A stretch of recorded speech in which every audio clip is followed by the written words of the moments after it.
Hi, it's Beth from Manx Radio's newsroom. This podcast is an interview with Brett Martin. His son Lucas died at the age of just 21 in September 2023 from meningitis. When we think about inspirational, there are many things that come to mind, but without a doubt, Brett is one of the most inspirational people I've ever spoken to. And here he is, telling us first about his son. Incredibly popular young man, 21 years of age. Great sportsman. He was the captain of the rugby first 15 at King William's College. He was captain of the Isle of Man junior football team. Very bright lad, just had qualified from the University of Liverpool and was doing a summer job preparatory to a number of interviews on the island for jobs mostly in the financial sector. His degree was in international business. I can't even begin to imagine what you and your family have been through over the past few weeks. At what point did you realise there was something wrong? Really, when he was being taken to hospital, quite frankly. My wife and I had gone away to Birmingham, where his older brother had just started a job, and we called. Lucas had been a bit under the weather. He'd had a headache, and he'd just been displaying sort of cold, flu-y symptoms. We didn't think much of it. His eldest brother, who was staying with us at the time, had something similar, and we thought it was just going around the family. And we were away on the Saturday morning, and I texted Lucas to see how he was, and he came back with a jovial text saying, "I'm feeling a lot better. Just had the dogs out in the garden. A thumbs up." And then we spoke to him. We rang him just shortly after that, and he was downstairs, and he looked a bit pasty-faced, but just as a 21-year-old with a bad cold would look. And he said he was just going to go back to bed and sleep it off. So we really, just out of instinct, if you like, we asked one of our best friends to pop along and see whether he needed some shopping. And she contacted him, and he just said, "Yeah, I'm okay, just some bread and milk or something, pop round when you're ready with it and knock on my door. I might be upstairs asleep." And that's what she did. She came to the house maybe three hours later, by which time he was becoming delirious. We called an ambulance, or she called an ambulance on our behalf very quickly. We thought it was probably just a very high fever that he developed, and my brother got out to the house, and as the ambulance arrived, he walked down the stairs to the ambulance, walked into the ambulance, and they set off for the hospital. And sadly, he deteriorated on the way to the hospital, had to be sedated, and he never woke up from that sedation. He just went downhill. We arrived back that evening. We were told it was very serious, and by the Sunday it was almost beyond that, really. So they tried for another 2 days to get some response, neurological response, but he was declared brain dead on the Tuesday. It was literally that quick. It was 6 hours between him talking to us on the phone and saying he was feeling okay-ish to being in, under sedation in the hospital.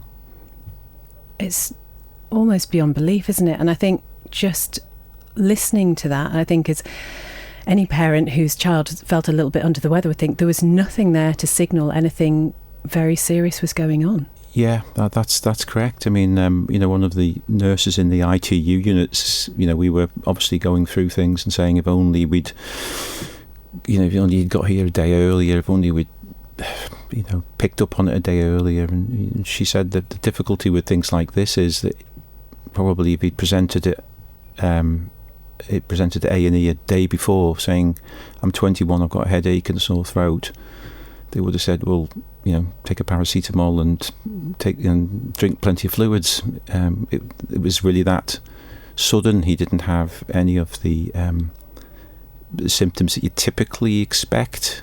A lot of people expect things like rashes and aversion to bright light, and really, apart from the headache, he didn't really manifest any of the symptoms. So it would be a very, very hard one to pick up, and it makes it all the harder, really, that it was such a sort of an invisible killer, really. And it's still incredibly early days for you and the family.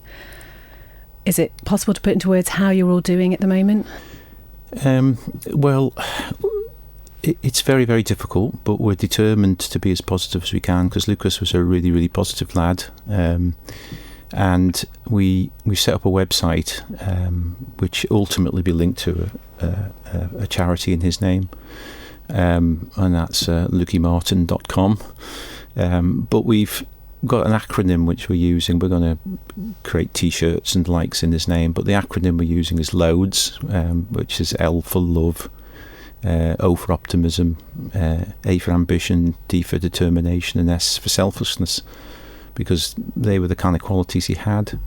So we want to create almost a brand out of that. And the idea is, at the moment, we're raising money for meningitis research and organ donation, because he was an organ donor and his organs were used in the UK. But ultimately, we want to set up a charity that can help probably younger people on the island who may be disadvantaged or may need help or may be waiting for an organ transplant or some such thing. But we want to do something that we can see the benefits of on the island, and that's the ultimate plan. And with regards to the organ donation, was that something that you as a family had any conversations about? I think as a family we've always been in favour of things like that, but the incredible thing was when Lucas passed, we said to the in ITU, look, if he can help, his organs can help, then we're in favour of that. And they were kind of, don't worry, he'd already made the decision himself, and he'd signed up to the register. And since then, we found out that he'd actually pushed several of his friends to do the same. He'd nagged them to join the organ donation, the organ register. So he had it all in his head anyway. So that made it doubly, a good thing. And they took his kidneys and his liver, and we understand that the liver was used on a patient who was, literally at death's door. We don't know the outcome yet, but we're hoping and praying that it's a good one, because something good is coming out of a tragic situation. And will you be kept up to date with the progress of that patient? Yes. We've been told to expect a letter very shortly. We've had a little bit of a preview that in the early stages it went well, so we're crossing our fingers, but the letter will come in due course, and then after that I believe we are kept up to date on a fairly regular basis. And honestly, you can see with the outpouring of love that there was on social media, obviously family, but also his friends, this has undoubtedly hit everyone so hard, but that positivity is absolutely evident in everything that I've seen about him. Yes. Oh yes, very much so. I mean, he, we feel we owe it to him, if you like, to focus on his legacy now. We can't bring him back. We'd do anything to do that, but we can't. So what we're left with is his legacy, and that's what we're going to work on. We're going to make certain that the things that he would have done in this next 50, 60 years that he might have lived, that the positive impact he would have had in person, we're going to give it by proxy. So that's going to be our mission from this point onwards.